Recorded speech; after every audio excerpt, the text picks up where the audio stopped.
hamu dohot dame nasian debata mata dohot sian anakna Tuhan Yesus Kristus Tuhan tai. Amin.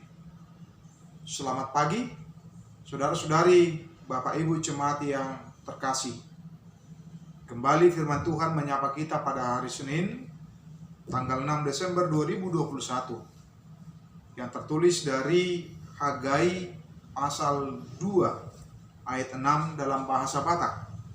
Demikian bunyi firman Tuhan.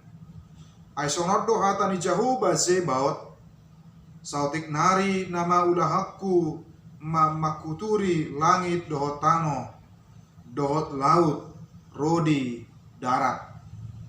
Dan terjemahan dalam bahasa Indonesia dari Hagai pasal 2 ayat 7. Sebab beginilah firman Tuhan semesta alam. Sedikit waktu lagi maka aku akan menggoncangkan langit dan bumi, laut dan darat. Demikian bunyi firman Tuhan buat kita.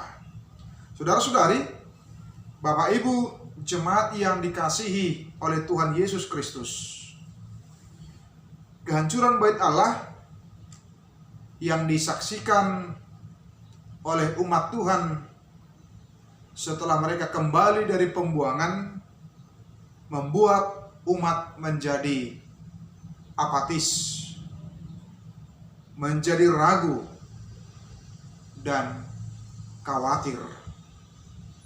Sementara Allah sendiri sudah berjanji bahwa Allah pasti akan bekerja sehingga pembangunan bait Allah yang telah runtuh, hancur, boleh dibangun kembali. Demikian juga dengan kota Yerusalem dan kehidupan umat Tuhan.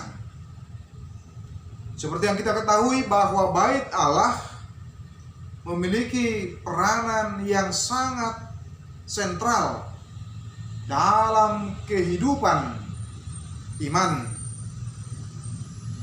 umat Tuhan.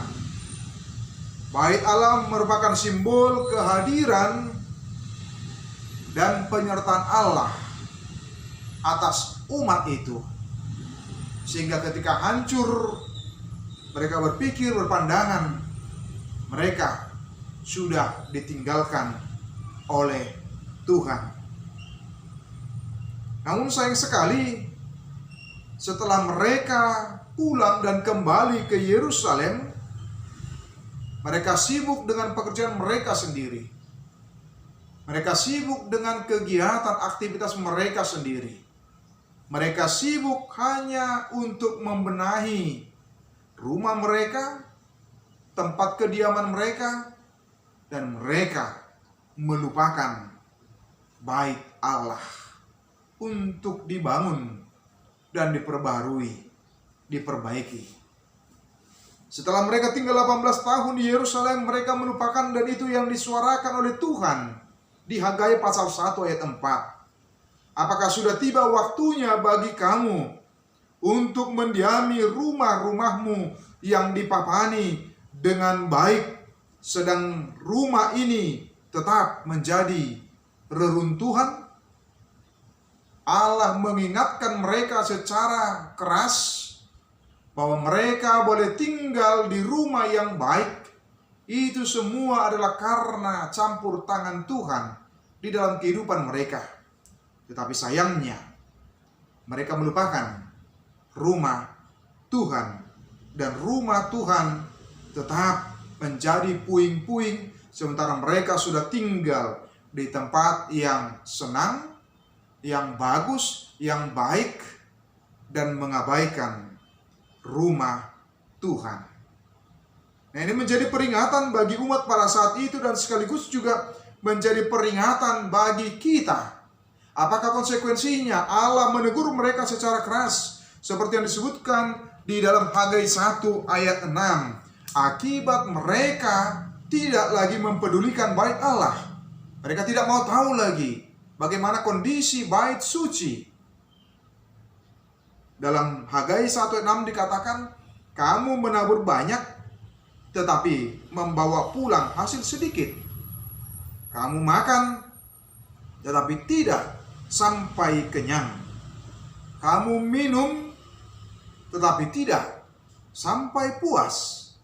Kamu berpakaian, tetapi badanmu tidak sampai panas. Dan orang yang bekerja untuk upah, ia bekerja untuk upah yang ditaruh dalam pundi-pundi yang berlobang. Artinya semuanya upaya, usaha, dan kerja keras mereka adalah sia-sia kalau Allah tidak campur tangan di dalam kehidupan mereka.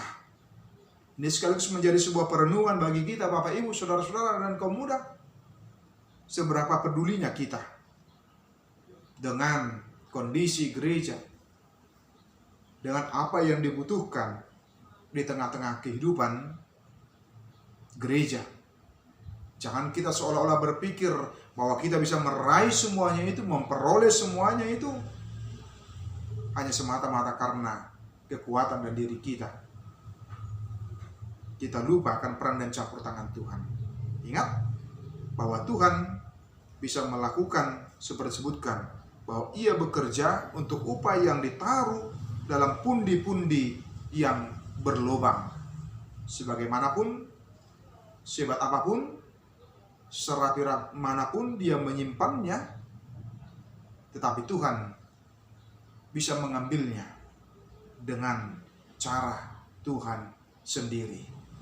Nah, ini mengingatkan kita dalam kehidupan kita supaya kita tidak menjadi orang yang egois, yang hanya memikirkan diri kita, yang hanya memikirkan kenyamanan kita, kepentingan kita, sehingga kita melupakan apa yang perlu di rumah Tuhan. Tapi bagaimana kita boleh bersama-sama untuk boleh mendukung apa yang perlu di rumah Tuhan.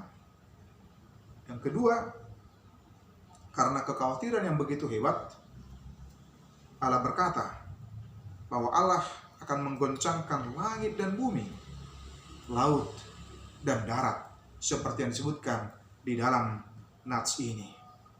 Itu menunjukkan kekuasaan dan kekuatan Allah tidak dapat dibatasi, tidak dapat dijengkal. Tetapi Allah dapat menggoncangkan langit dan bumi, laut dan darat untuk menjatuhkan berkat, untuk boleh memberikan sukacita, berkat bagi orang-orang yang mau percaya kepada Tuhan, yang taat kepada Tuhan.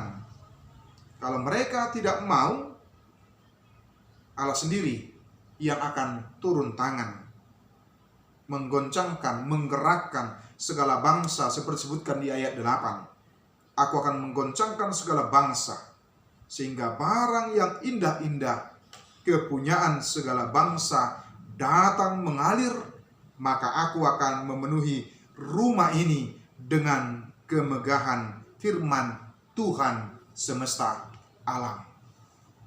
Nah, itu menunjukkan ternyata bahwa Tuhan kita tidak pasif. Tuhan kita tidak diam, tetapi dia terus bekerja untuk memberkati umatnya, memberkati apa yang perlu di tengah-tengah rumahnya. Sekarang bagaimana kita dalam kehidupan kita juga untuk boleh ambil bagian, untuk boleh ikut serta di dalamnya. Melalui kita semua, kita dipanggil oleh Tuhan untuk boleh melihat, menyaksikan, dan mencukupkan apa yang perlu di rumah Tuhan. Dan itu yang disebutkan lagi di pasal 2 ayat 9 dalam bahasa Indonesia. Kepunyaanku lah perak dan kepunyaanku lah emas.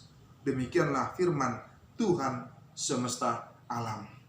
Orang-orang Israel pada waktu itu menjadi tergoda di tengah-tengah kehidupan mereka. Seolah-olah perak, emas, uang, semuanya yang ada pada mereka adalah milik dan kepunyaan mereka. Mereka melupakan bahwa sesungguhnya semuanya itu adalah milik dan kepunyaan Tuhan, dan hanya dititipkan kepada kita masing-masing, pribadi lepas pribadi, keluarga lepas keluarga. di dalam kehidupan kita. Allah dengan mudah menggerakkan, Allah dengan mudah mengarahkan. Oleh karena itu, kita tidak perlu takut, kita tidak perlu khawatir. Baiklah kita ambil bagian dalam rumah Tuhan. Kita sama-sama memperhatikannya, apa yang perlu, sehingga dengan demikian melalui rumah Tuhan ada banyak orang yang menjadi terberkati, bersukacita. Orang yang peduli dengan rumah Tuhan, dia tidak akan kekurangan, tetapi akan dicukupkan oleh Tuhan, apalagi sampai dengan mati kelaparan. Ingatlah, bahkan langit dan bumi, laut dan darat disebutkan tadi, tunduk, taat kepada Tuhan. Tidak ada yang bisa membatasi kekuatan dan kekuasaan Tuhan, supaya rumahnya segala sesuatu yang perlu tercukupkan dengan baik. Mari kita bersama-sama untuk boleh menjadi alat perpanjangan Tuhan. Jangan lagi khawatir dan takut, karena segala sesuatunya disediakan, dipersiapkan oleh Tuhan. Tuhan memberkati kita semua. Amin.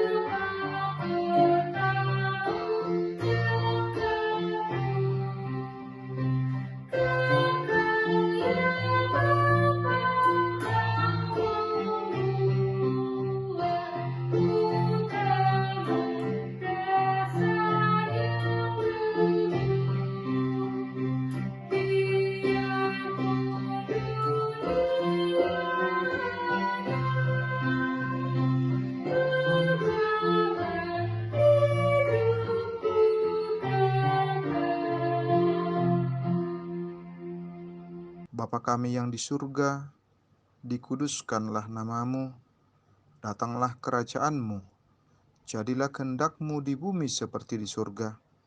Berikanlah kami pada hari ini makanan kami yang secukupnya, dan ampunilah kami akan kesalahan kami, seperti kami juga telah mengampuni orang yang bersalah kepada kami.